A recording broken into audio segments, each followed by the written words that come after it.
তথ্য প্রমাণ দিয়ে টাকা 300 টাকা না? হ্যাঁ, ওটার জন্য টাকা দাও নাই? ওটা কিসের টাকা?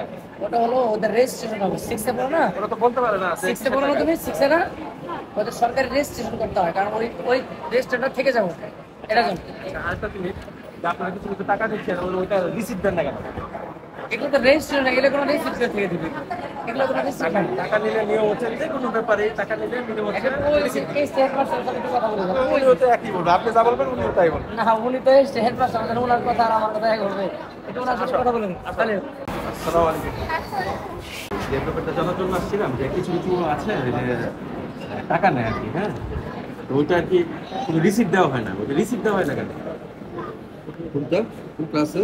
যেমন এই যে রেজিস্ট্রেশন 6 এর থেকে ওই যে ক্লাস 10 নাকি ম্যাট্রিকের, না ওই তো রেজিস্ট্রেশনই নাই, রিসিভ হয় না। তারপরে যে আবার কোচিং এর ফি নেই, ওগুলো রিসিপ্ট হয় না। কোচিং এর ফি তারপরে আরো কিছু মিটিং আছে, ওটাও তো ভালো, বেতন থেকে বেশি কোচিং ফি, তার রিসিপ্ট দেওয়া হয় না কেন? রিসিভ হয় না। আমি জানি আইনত প্রত্যেকটা জিনিসে রিসিপ্ট হওয়ার দরকার, লেনদেন বলেই রিসিপ্ট, নতুবা আইনত কোনো সমাধান করা যায় এই দেখে মানে এটা কোনো মানে যুক্তিকতা না, এটা যুক্তিগত, সবকিছু যুক্তি দেওয়া হয় না, কিছু কিছু যুক্তি ছাড়া প্রশ্ন করা হয়।